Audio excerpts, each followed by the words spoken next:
लेकिन तब लोकतांत्रिक प्रक्रियाएं नहीं थी, तब राजतंत्र था। और किसी भी धर्म के प्रचार प्रसार में उस वक्त के धार्मिक गुरु और राजा का बहुत बड़ा हाथ होता था। तो वो बात ठीक है, जोशीमठ और तमाम जगहों पर, आप कर्नाटक में श्रवण बेलागोला देख लीजिए, वहां पर जैनिज्म का बहुत बड़ा वो था। और सारे राजा वहां पर बाद में जो समुद्र ये मौर्य साम्राज्य के, वो जाके सब जैन बने थे बाद। अशोक भी जैन धर्म के उसमें जाकर के वहां पर उन्होंने वो किया। तो बहुत सारे ऐसे वो होता था, लेकिन तब राजतंत्र था। अब लोकतंत्र है, अब डेमोक्रेसी है, और अब एक संविधान है। और संविधान में एक व्यवस्था है आर्टिकल 25 की, उसी के साथ, जिसमें कि आजादी है धर्म की, लेकिन उसी के साथ साथ ये भी है कि आप किसी को लालच दे करके धर्म का परिवर्तन नहीं करा सकते। ठीक है, अब ठीक है। सवाल यह है कि उसी में एक और पॉइंट जोड़ दूं उसके बाद, और उसी संविधान में यह है कि आप गैर बराबरी को दूर करेंगे। आप समाज के अंदर जो गैर बराबरी है, जो उसको दूर करेंगे। इसके प्रति सरकारें जो है काम नहीं कर रही हैं। इसके प्रति धार्मिक नेता भी काम नहीं कर रहे हैं। अभी भी तमाम मंदिरों में, अभी भी तमाम जगहों पर जो है उनको जाने नहीं देते। और बहुत ही आपको याद होगा जब अपने राष्ट्रपति, पूर्व राष्ट्रपति के साथ भी कुछ ऐसी घटनाएं हुई थी। तो ये अगर मानसिकता हमारी अगर वही रहेगी पुरातन पंथी, जिसमें कि आज के समय में उसको एक्सेप्ट नहीं किया जा सकता है, कभी एक्सेप्टेंस रहा होगा इसका, अगर वो बदलाव नहीं करेंगे तो ये आने वाले समय में इस तरीके की घटनाएं, अभी तो लालच में है, आने वाले समय में हो सकता है कि ऐसी घटनाएं स्वैच्छिक तौर पर हो, स्वतः लोग जाएं। जो लोग आज भी पीड़ित हैं, जिनको हम आज दलित कहते हैं, कैटेगरी बना दी गई है। कभी भी ये नहीं सोचा जाता है कि हम ये दलित कैटेगरी बनाने के बजाय अगर हम एक धर्म की बात करते हैं तो एक कैटेगरी बनाई जाए, एक जाति बना दी जाए। ऐसा नहीं, आप क्यों जातियों में बांटते, क्यों आपको कैटेगरी बनाने की जरूरत पड़ रही है हर जगह? ये बहुत बुनियादी सवाल है जिसको एड्रेस करने की जरूरत है। मूल बात कही है।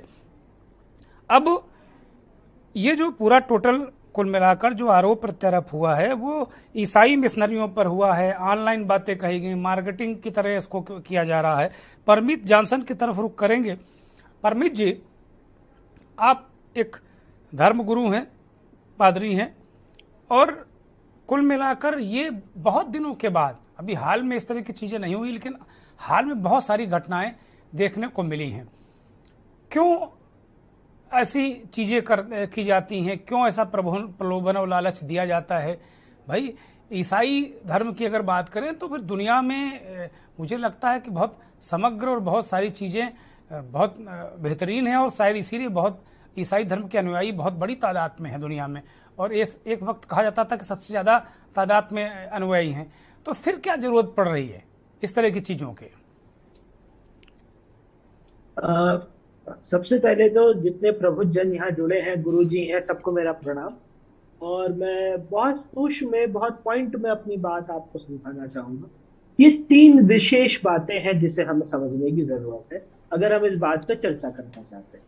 पहली बात, मैं आपके माध्यम से, आपके चैनल के माध्यम से, अपनी ज्यूरी के माध्यम से ये बात लोगों को कहना चाहता हूं कि धर्म परिवर्तन चाहे किसी भी धर्म में क्यों ना हो, अगर वो किसी लालच के आधार पर, किसी दबाव के आधार पर, या फिर किसी ऐसी बात के आधार पर है जो अनैतिक है, तो हम उसका विरोध करते हैं, हम उसे अच्छा नहीं मानते जी। दूसरी बात जो मैं आपसे कहना चाहता हूं, धर्मांतरण को समझने के लिए आपको यह समझना पड़ेगा, it's a super natural act. ये एक विश्वास का मुद्दा है। देखिए, मेरी आस्था, मेरे विश्वास का मुद्दा है ये। कई बार लोग इसे इसके अर्थली बेनिफिट से जोड़ लेते हैं, पर मैं मानता हूं कि ईश्वर से जो एक रिश्ता जुड़ता है वो अध्यात्म से जुड़ता है। मुझे मोक्ष, देखिए अल्टीमेटली गोल है मोक्ष प्राप्त करना, चाहे वो हमारा हिंदू धर्म हो, हमारा सनातन धर्म हो, हमारा इस्लाम धर्म हो, हम हो, कोई भी हो। अल्टीमेटली जो इंसान का मंजिल है वो मोक्ष है। अब ये चुनाव उसके हाथ में है कि वो किस रास्ते को चुनता है।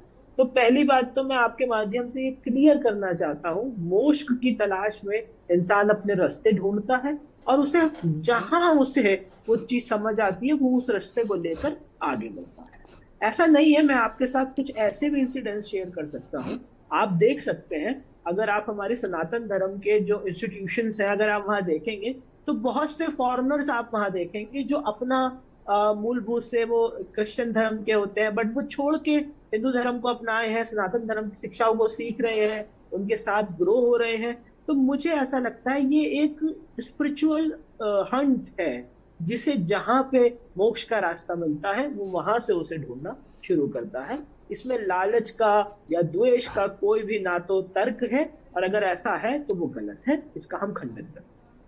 ठीक बात है, बड़ी महत्वपूर्ण बात है। ये तो एक धर्म की शिक्षा है, और कोई भी धर्म इसी तरह की शिक्षा देता है। जैसा परमित जॉनसन ईसाई धर्मगुरु हमारे साथ जुड़े हुए हैं, उन्होंने जो एक लेसन है किसी भी धर्म का, यही पाठ होता है कि जो प्रभु और ईश्वर परमेश्वर की तरफ जाने का रास्ता मोक्ष हो सकता है, अच्छी बात है। लेकिन जो सारे लोग धर्म परिवर्तन करते हैं या जो आकृष्ट होते हैं, बस दिक्कत यही है कि वो सारे लोग मोक्ष के लिए नहीं जाते हैं। ये भी एक बहुत बड़ी कड़वी सच्चाई है। अब वो हो सकता है कि वो मोक्ष के बारे में सोचते ही ना हो, मोक्ष के बारे में उनको पता ही ना हो। बहुत सारे ऐसे भी परिवारों को मैं जानता हूं जो कभी क्रिश्चियन हुए, फिर वापस सनातन में आए, फिर क्रिश्चियन हो गए। तो ये असमंजस है। मोक्ष और लालच, इन दो चीजों के बीच एक डिफरेंस होना चाहिए। एक पर्दा है, एक दीवार है। वो दीवार क्या है, इस एक ब्रेक पर जा रहे हैं और उस दीवार के बारे में हम ब्रेक के बाद चर्चा जरूर करेंगे। आप देख रहे हैं के न्यूज, खबरों का सारथी।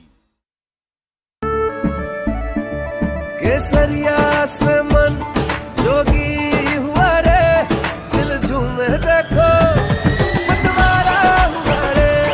केसरिया से मन जोगी हुआ। हर पल मनाओ केसरी त्योहार।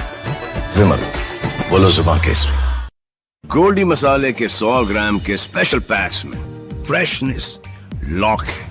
ऐसे मसाले हमेशा ताजा रहेंगे। Just like me, touch wood, God bless me. Goldiee Masale, जहां जाएं रिश्ते बनाएं। आप देख रहे हैं के न्यूज, खबरों का सारथी।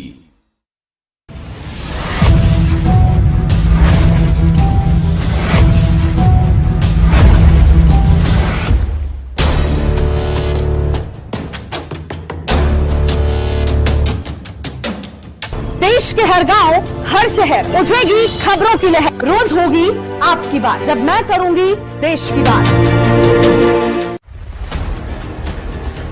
जनता के मुद्दे, जनता की बात, सरकार का रवैया, जनता की पुकार।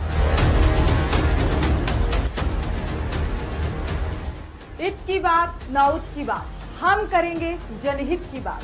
के न्यूज रखता है सबसे सरोकार।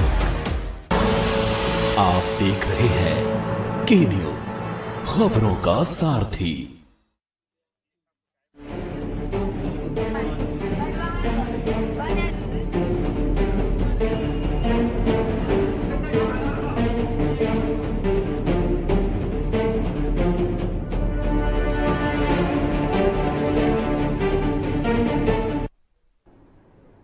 ब्रेक से लौट रहे हैं और इसी दरमियान बीडी नकवी साहब हमारे साथ जुड़ गए हैं। पूर्व जज हैं, सोशल स्कॉलर के रूप में हमारे साथ जुड़े हैं। मेहमानों का एक पूरा पैनल हमारे साथ जुड़ा है, विद्वान लोग हैं।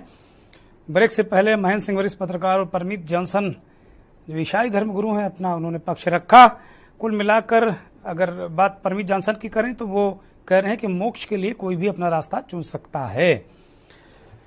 और अभी जो महेंद्र सिंह ने कहा कि वास्तव में जो लोभ लालच है, अस्पृश्यता है, अछूआछूत है, ये भी एक बहुत बड़ी वजह है।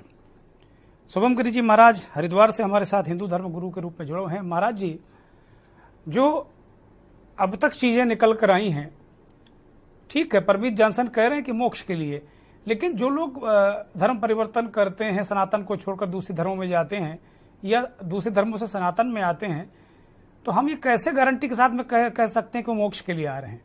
बहुत सारे लोभ, लालच, रंज, गम, पीड़ा, मुझे लगता है मोक्ष से पहले ये सब सारी चीजें होती हैं। और अगर सनातन की बात को लेकर हम हो हल्ला मचाते हैं कि भाई धर्म परिवर्तन हल्ला मचाते हैं, कभी हम लव और जिहाद कहते हैं, कभी हम कहते हैं कि ईसाई मिशनरी काम कर रही, तो हम पहले अपनी घर की दीवारों को ठीक कर लें ना, कायदे से मजबूत कर लें, छुआछूत बंद करें, पोंगापंथी बंद करें, पाखंड बंद करें। बड़े बड़े मठ मंदिरों में दलितों को भी शंकराचार्य महंत और उसके रूप में स्थान दें, महंत शिवमगिरी जी महाराज। देखिए दुर्गेंद्र जी, मैं आपको ये बताना चाहता हूँ, हम लोगों ने जो दलित है उनको भी महामंडलेश्वर बनाया है, ऐसी कोई बड़ी बात नहीं है। महंत भी है हमारे हरिद्वार में, तमाम ऐसे जगह है जो हमारे जो पंच संत है जो हमारे बहुत परिचित है, चाहे हमारे हरियाणा में आश्रम हो, वहां भी दलित संतों को भी हमने स्थान दिया है। चलिए वो बात अलग है, आपका आज का विषय है धर्मांतरण।